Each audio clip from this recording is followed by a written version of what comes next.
Hello, friend. How are you? Welcome to a new podcast. Ready to discover what happens with the ghost. Ready to close this story. Yes, friend. This story is coming to an end. But meanwhile, let's enjoy this podcast. I hope you can laugh with me of the antic of this family and obviously these gods. Let's start. As the first main idea, we have the meeting of the ghosts with the young Virginia, where they have a talk.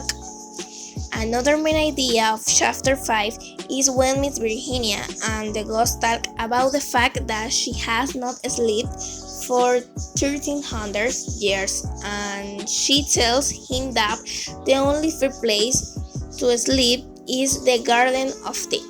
Another main and super important idea is when they talk about the ancient prophecy and the ghost explains to the young girls what each verse of the prophecy means. Another main idea is the help of the young woman so that the ghost could go to the Garden of Death. One of the first main ideas of chapter 6 is the disappearance of Miss Virginia and the search of the entire house by the family. At the stroke of 12 o'clock the next day, a canvas on the wall came off abruptly and Miss Virginia appeared with a box in her hands. When the family learns of the ghost deed, they go through the hole and see the corpse, and they see how God has truly forgiven him of all his sins thanks to his daughter. An important factor of the chapter, we will also place the ghost talk with Miss Virginia because wow, that a good talk they had. Oh, I think it is impossible not to place an important factor of this chapter the talk about it that the ghost and Miss Virginia have. What deep talk love is stronger than did. Wow, no comments. The family thought that the Gibsons were the ones who had taken Miss Virginia, but they were wrong because she was not with them. An important aspect is when he tells the family that the ghost has died and that he has repented of everything.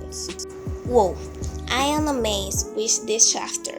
I must admit that I did not trust much in this book, but it is amazing not only how it makes you play with your imaginations, but how it leaves your incredible reflections, such as the one I could notice in these two chapters is to see how an act of kindness can change people and how you can be of great influence for the life of someone else. Without a doubt, I think the world needs more people like Virginia to help you to get rid of that which brings you to sin and doesn't let you be happy and live in peace.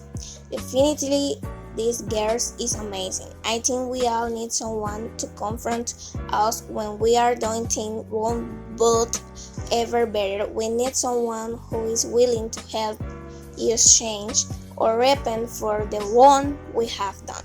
No doubt she did this with the gods and it did help.